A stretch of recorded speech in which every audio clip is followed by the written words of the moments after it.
every day I wake and everything is broken. Turning off my phone just to get out of bed. Get home every evening and history's repeating. Turning off my phone cause it's hurting my chest. Yeah.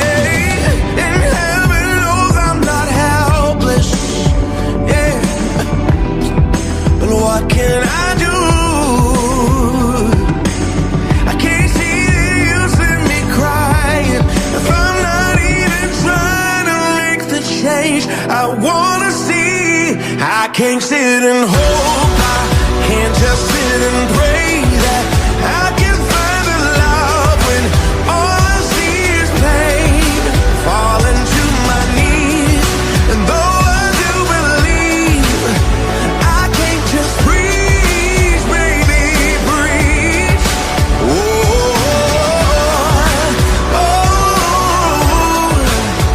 I can't just breathe, baby, breathe. All I hear is voices, everybody's talking. Nothing real is happening, cause nothing is new. Now when all is tragic and I just feel sedated, why do I feel numb? Is that all I can do? Yeah. And heaven knows I'm not helpless. Yeah. But I'm only human. I can't see the use in me crying if I'm not even trying to make the change I wanna see.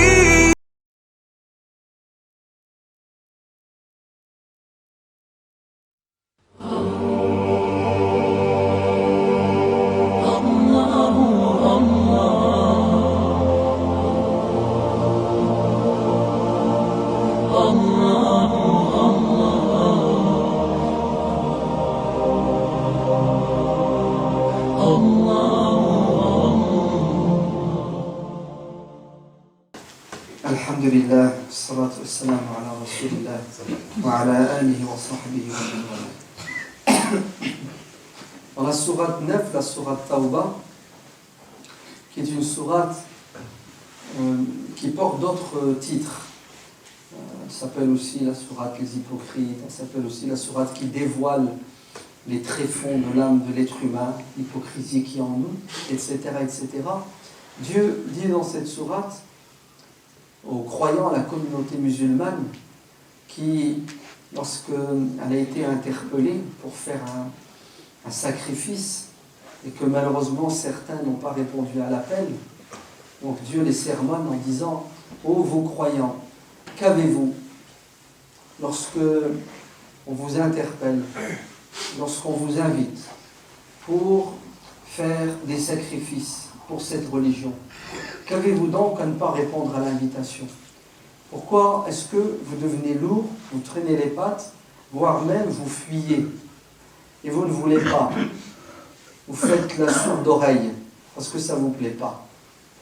Si vous ne voulez pas entendre et comprendre et agir, alors vous méritez la punition et vous méritez d'être évincé et remplacé par d'autres personnes qui seront meilleures que vous.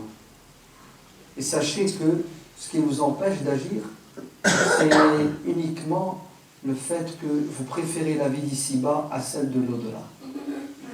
Donc je vous ai résumé le verset du Coran où Dieu nous tire les oreilles en nous disant « Vous n'avez rien compris à la vie. La vie n'est qu'un passage. La vraie vie, c'est après la mort, parce qu'elle est éternelle. Et la jouissance n'a pas de limite là-bas. Ici, tous les plaisirs sont éphémères et ne durent pas. Ils ne durent pas. Quant à l'au-delà, c'est l'éternité et les plaisirs durent. Alors il faut toujours avoir à l'esprit l'au-delà. Malheureusement, on est aveuglé. On est aveuglé par l'amour de la vie d'ici-bas. Et Shaitan, le trompeur, nous trompe en nous faisant croire que si on ne s'occupe pas de notre vie d'ici-bas, nous allons périr. C'est faux. Il est clair et net, et ça, c'est notre aqidah, que c'est Dieu qui donne et c'est Dieu qui prive, n'est-ce pas? C'est Dieu qui donne la santé, c'est lui qui donne la maladie. C'est Dieu qui donne l'argent et c'est lui qui appauvrit. Puisque tout ça, on le connaît, on le sait, comment se fait-il alors que les musulmans ont du mal à donner et à répondre aux injonctions divines? Quand Dieu nous demande de faire quelque chose, on a du mal ou on hésite, sous prétexte que nous avons des occupations, nous avons des priorités, sous prétexte que on ne va pas délaisser notre dunya pour le din, comme si Dieu nous demandait d'abandonner la dunya. En fait, vous savez ce que Dieu nous demande? Il nous demande juste de donner du temps et de faire des efforts pour le din. Combien? Il est évident que la majorité des gens ne pourront pas se sacrifier 24 heures sur 24 pour le din. Mais il est demandé à tout le monde de faire le maximum avec une bonne intention. Celui qui n'a pas la bonne intention, celui qui ne veut pas faire et qui ne fait pas le minimum qu'il peut faire, celui-là encourt la colère de Dieu. Vous entendez? C'est le verset qui le dit. Illa tanfiru yu'azzibkum 'azaban aliman. Et si vous ne voulez pas faire des sacrifices, alors je vais vous punir d'une punition douloureuse. Vous entendez? C'est pas n'importe quel adab. Il va être alim. Ça va vous faire très très très très mal. Et le jour où ça vous fera mal, vous allez vous poser des questions. Pourquoi? Pourtant je fais ma prière, je jeûne, de temps en temps je fais une sadaqa. Vous vous trompez si vous croyez que la religion se résume à la prière. Vous vous trompez si vous croyez que la religion se résume au jeûne, à la barbe, à dire bismillah avant de manger, alhamdulillah après avoir mangé. Vous vous trompez. Vous voulez la preuve? Lisez le Coran, vous allez voir. Dieu ne cesse de nous demander de faire des efforts pour la religion. Alors ça s'appelle al-jihad, des sacrifices financiers, physiques, intellectuels, etc. Sans arrêt, Dieu nous le demande. Regardez. Infiru khifafan wa thiqalan wa jahidu bi amwalikum wa anfusikum fi sabilillah zalikum khayrun lakum in kuntum ta'lamun.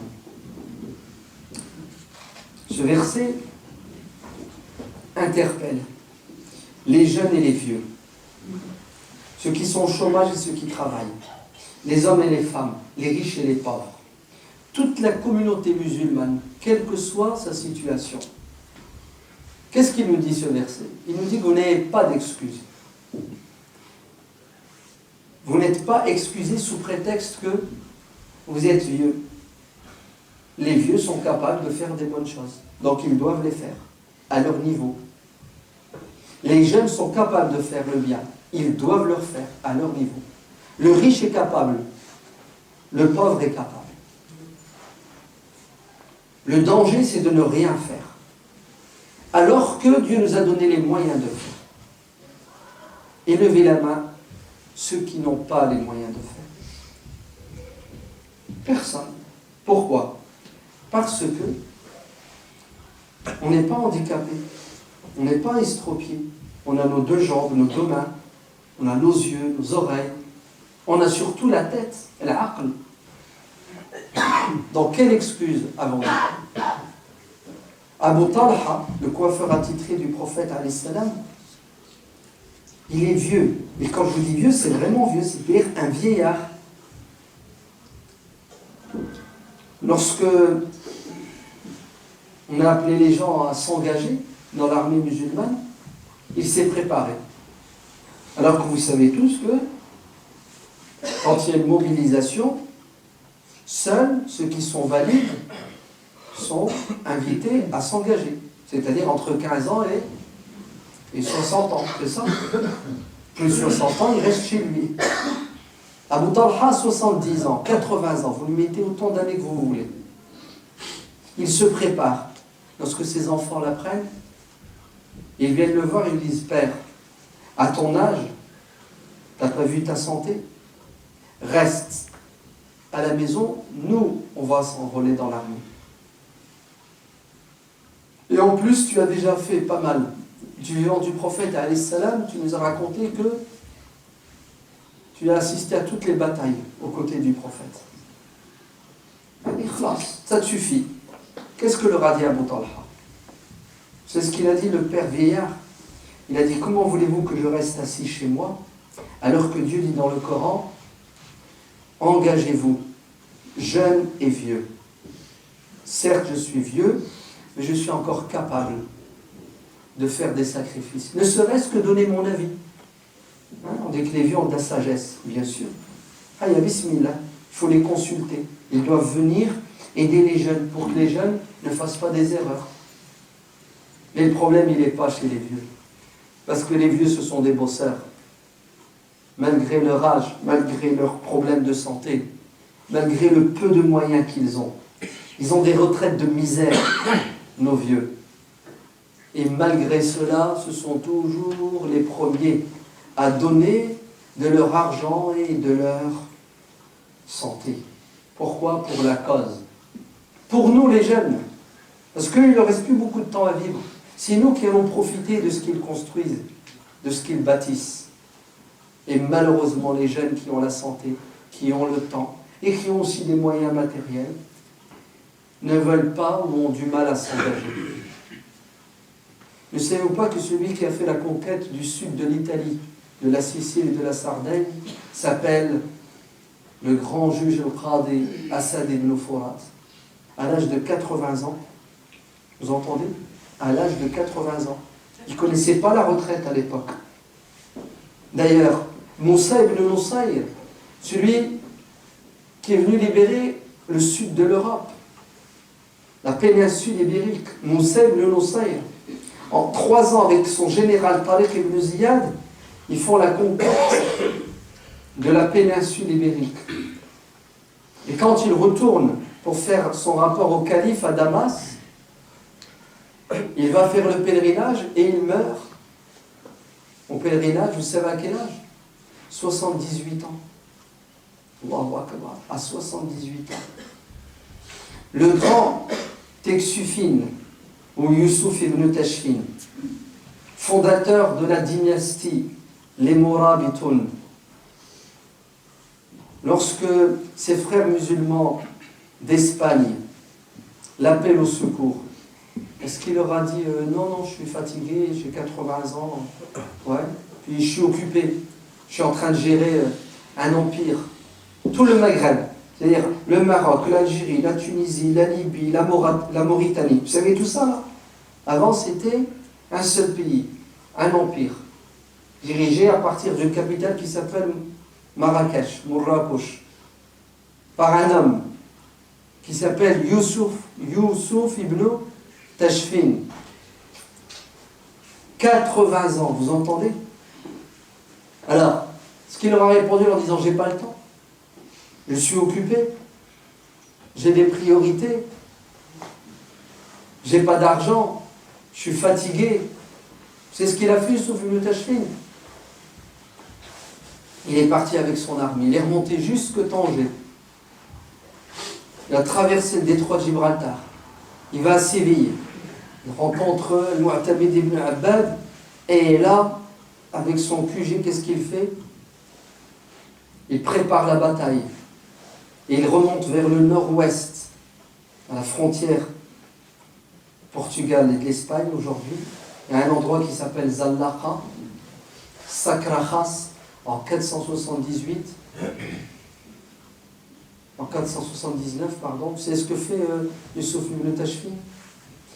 Il va permettre aux musulmans de rester encore 400 années de plus en Espagne. Il les a sauvés.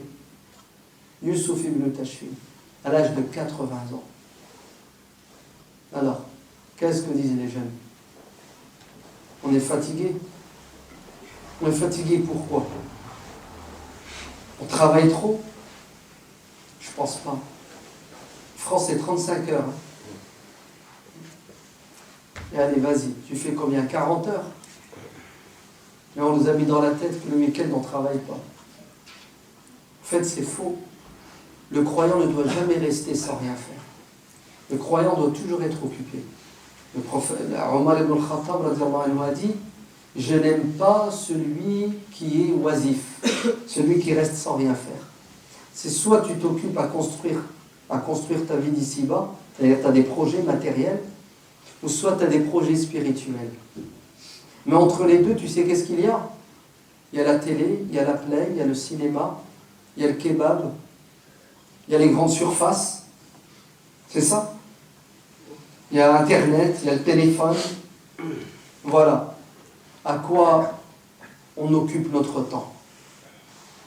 On fait des péchés, on crée des problèmes, mais surtout, on ne s'investit pas dans ce qui est nécessaire, utile, et ce qui est important.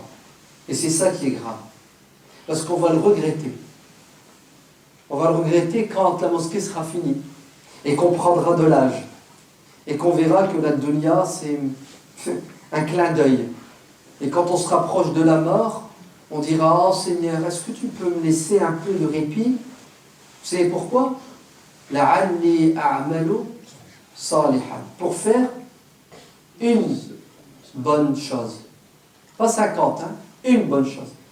Ya Allah, laisse-moi une journée pour aller travailler à la mosquée. Après, je peux mourir. Parce que tu sais que la seule chose qui est utile à ce moment-là, c'est le bien que tu as fait. Les biens matériels que tu avais, tu vas les laisser. C'est ça? Alhaakumut takasur. Mais ou non? C'est ce que ça veut dire, alhaakumut takasur, les gens? Vous êtes détournés de l'essentiel par Internet. Tout simplement. Par les fêtes de Noël. Par la télévision. Regardez, je vais être méchant. Par le foot. Ouais. On regarde des matchs de foot pendant des heures. On va faire 3 entraînements dans la semaine, un match le week-end, et je ne suis pas contre. Hein. Je suis pour faire du sport. Pas le regarder, ça ne sert à rien. Mais le faire, hein, mettre tes baskets, aller courir sur un terrain, c'est très bien. C'est du sport. C'est bon pour la santé, puis ça te permet, etc. Vous le savez, vous connaissez les bienfaits, la preuve vous en faites. Très bien. Pourquoi alors est-ce que tu n'as pas de mal à donner 6, 7, 8 heures pour faire du sport, ce qui est bien en soi? Donc c'est du temps, c'est de l'effort physique. Et quand on te demande de donner 4 heures, 6 heures, une fois par semaine, et pas toute ta vie, hein, jusqu'au temps que la mosquée soit terminée, là tu as un blocage. Non, tu sais qu'est-ce que tu as? Tu as un problème avec la pesanteur. Tu sais, les lois de la pesanteur, elles changent. Là, en ce moment, elles sont nickel. Hein? Pourquoi? Parce que, bon, le Jumu'ah, ça va, c'est obligatoire. Si je n'y vais pas 3 fois, je suis cuit, je vais aller en enfer. Les hypocrites ne font pas le Jumu'ah, on flippe. Et on a peur. Ok? On y va. Ah, Allah yibak. Allah, notre religion, elle ira bien le jour où on comprendra que aller bosser à la mosquée, c'est aussi important que le Jumu'ah. Vous entendez? Allez, faire des efforts pour la religion, ça a la même valeur, le même poids que faire la prière obligatoire. Parce que c'est une obligation. C'est une obligation, vous entendez? Donner de son temps, de ses capacités intellectuelles, de son argent pour le din. C'est pas moi qui le dis, bon sang, c'est le Coran. Jahidu bi amwalikum wa anfusikum. C'est pas écrit une fois, ni deux, ni des dizaines et des dizaines de fois dans le Coran. Dieu nous dit, bon sang, bougez-vous. Donnez-vous corps et âme pour votre dîne. Sinon, vous allez perdre le dîne et la dunya. Vous allez tous les perdre. Un grand savant en Espagne, vous savez comment il s'appelait? Il s'appelait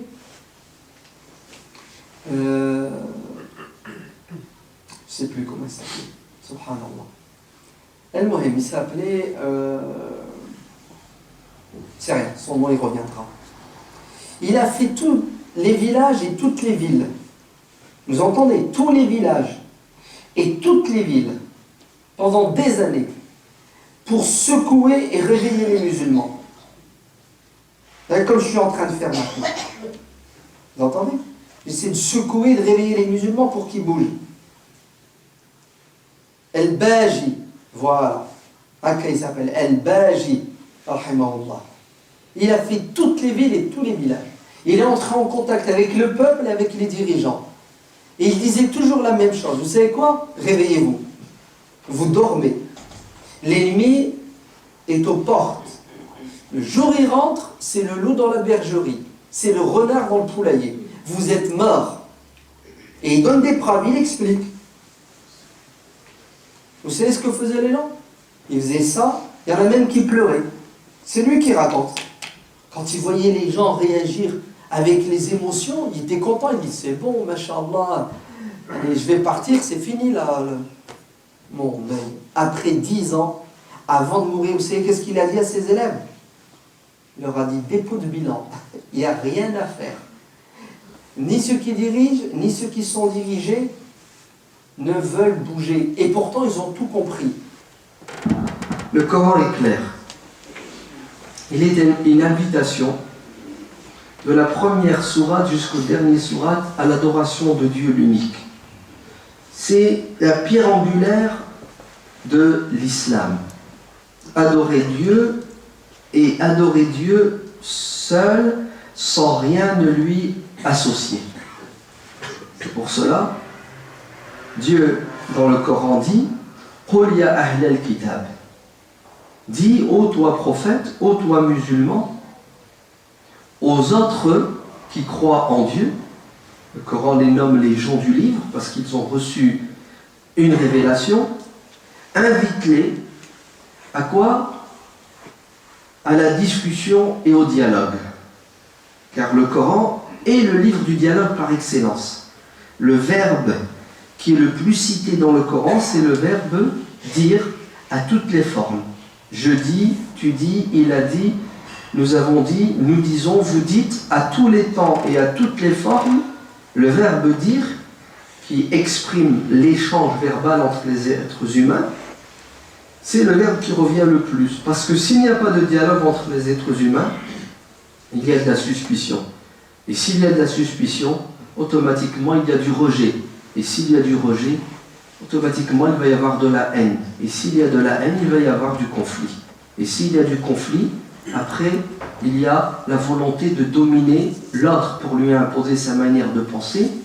Et là, on est prêt à utiliser tous les moyens, même la force physique, après la force psychologique. Et si la personne ne répond pas à notre invitation, à ce moment-là, c'est l'extermination. Faites de l'histoire et vous allez voir que c'est arrivé. Que dis-je? Faites pas de l'histoire, faites juste de l'actualité et vous allez voir que ça existe encore aujourd'hui. Tout ça, pourquoi? Parce que les gens ont oublié quelque chose de fondamental et d'essentiel qui s'appelle l'échange et le dialogue.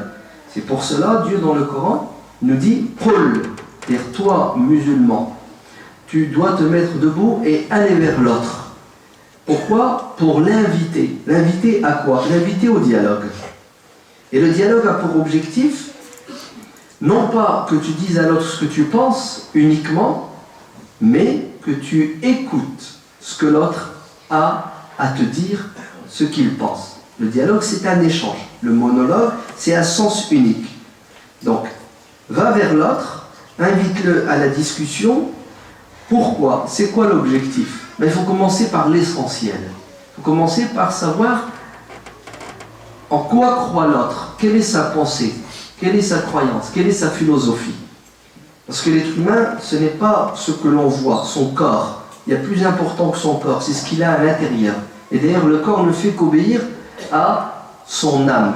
Ainsi, l'âme, comme nous n'avons pas de machine et d'appareil pour sonder les cœurs des gens, le seul moyen de savoir ce que l'autre a dans la tête, ce qu'il pense, ce qu'il vit, ce qu'il ressent, c'est de le faire parler, c'est de discuter avec lui. S'il est sincère, il te dira ce qu'il a dans le cœur. Et là, tu vas découvrir quelque chose de magnifique.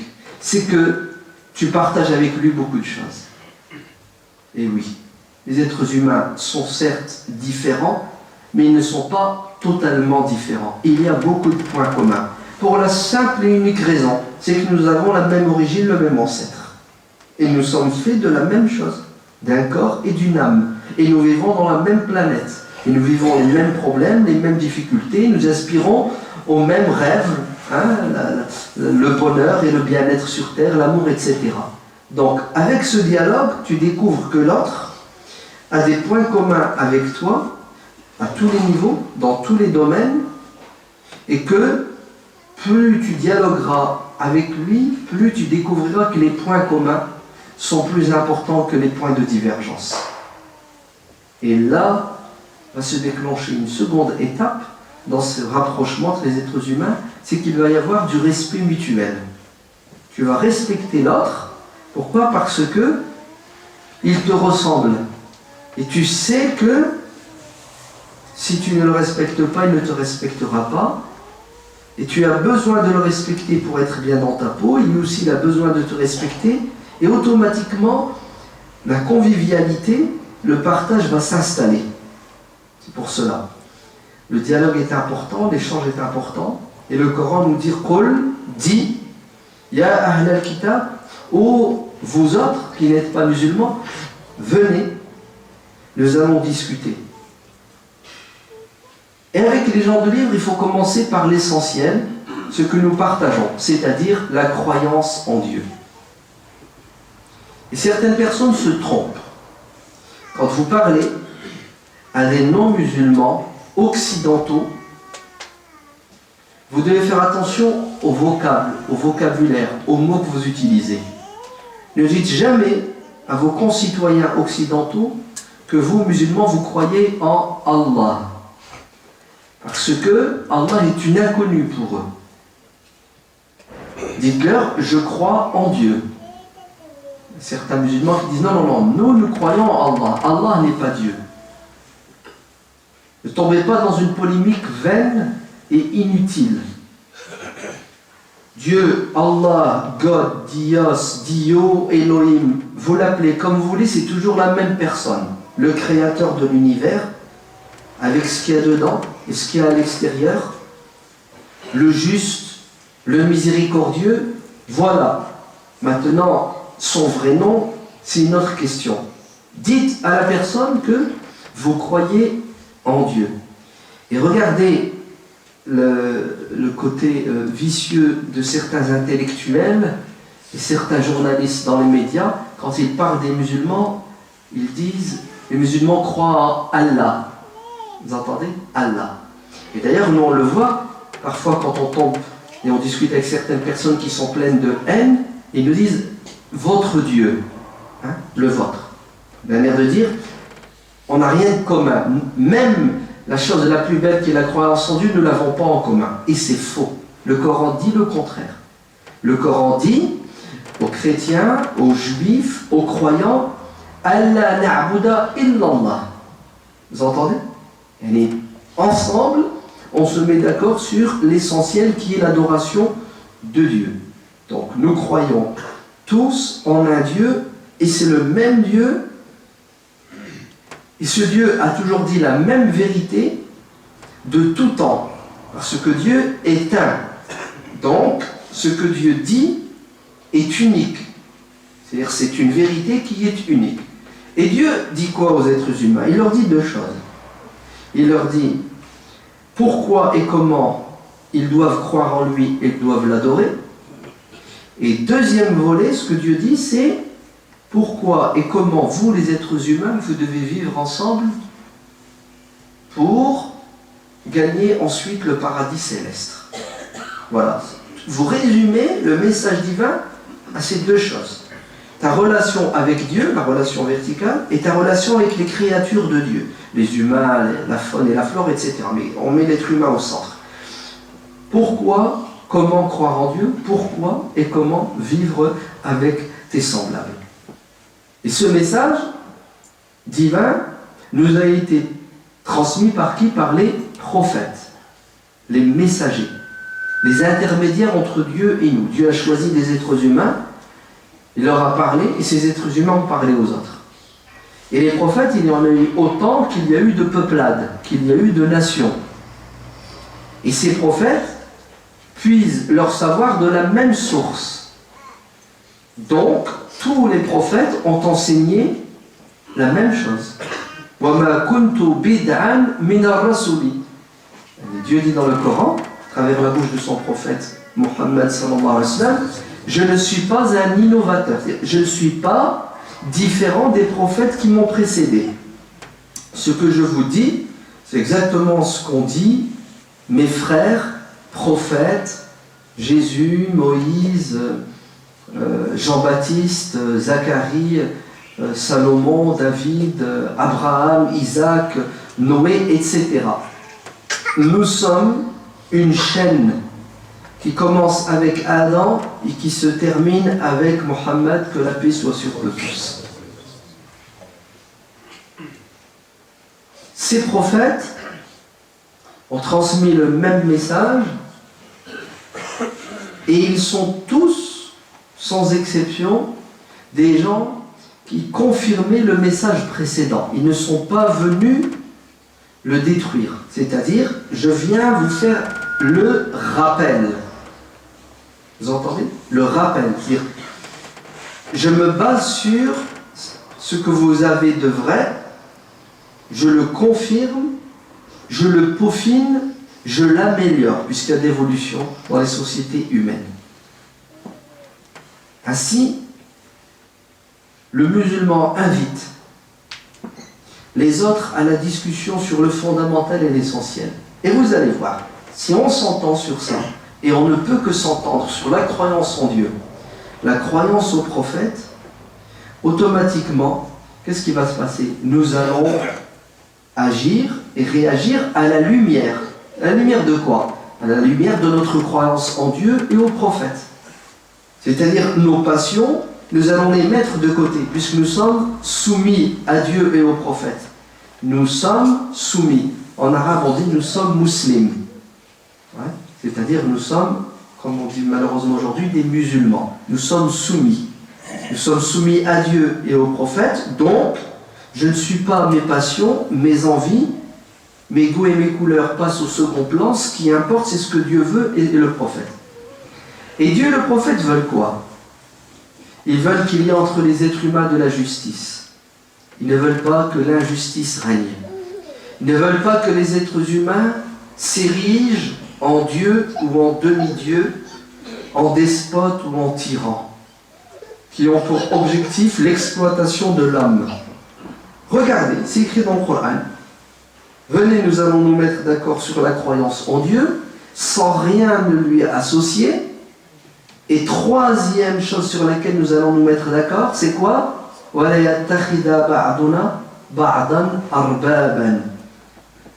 C'est-à-dire, l'être humain ne doit pas adorer l'être humain. L'être humain ne doit pas demander à ses semblables de l'adorer.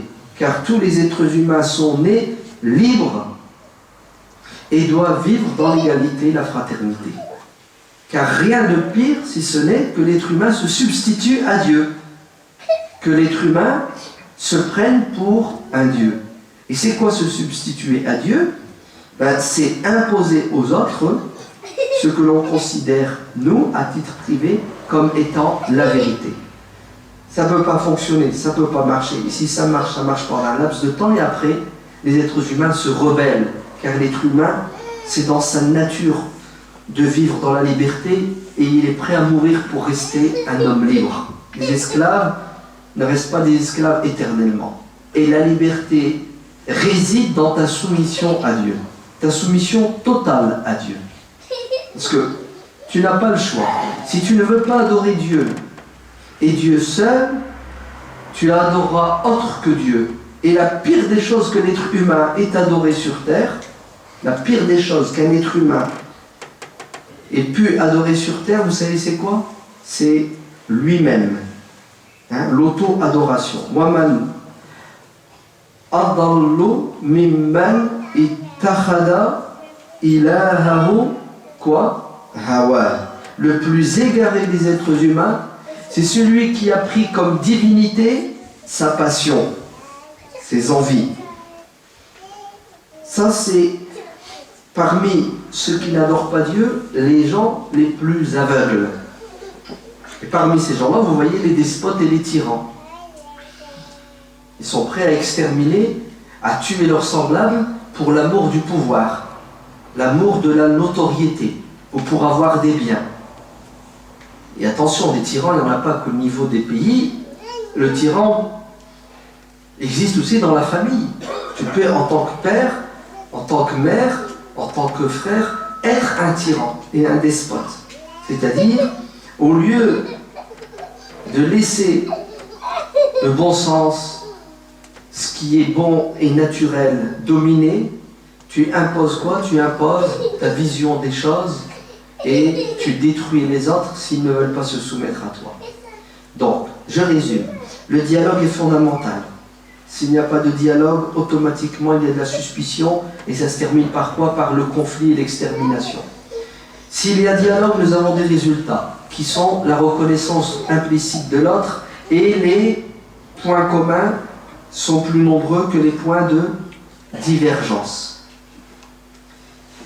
Et ça se vérifie encore plus lorsque le dialogue est fait avec des gens avec qui nous partageons des croyances, comme les gens du livre. La croyance en Dieu, la croyance au prophète, la croyance en la vie après la mort, la croyance dans les fondamentaux de la morale, de l'éthique. Et là, vous allez voir que c'est la totale. Dans quoi? Dans le rapprochement. Il restera des points de divergence, mais ça, c'est le propre de l'être humain. Les êtres humains sont différents et ils le resteront éternellement.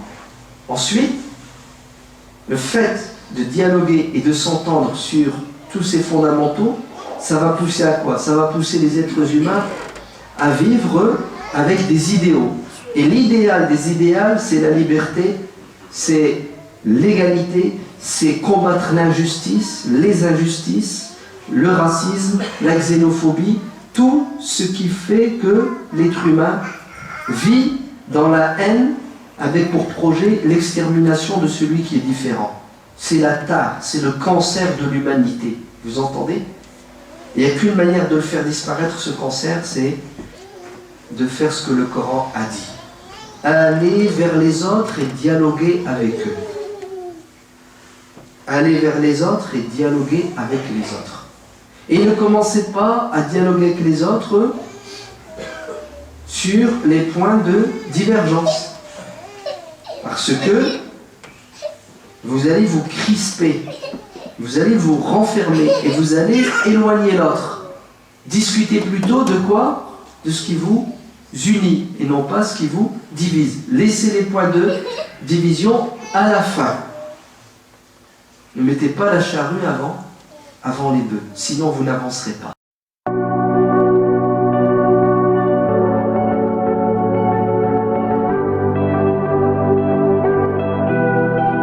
Every day I wake and everything is broken. Turning off my phone just to get out of bed. Get home every evening and history's repeating. Turning off my phone cause it's hurting my chest. Yeah. And heaven knows I'm not helpless. Yeah. But what can I do?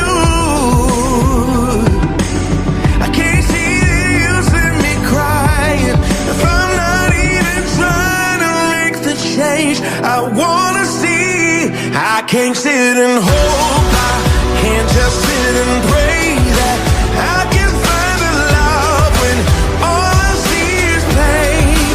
Falling to my knees, and though I do believe, I can't just breathe, baby, breathe.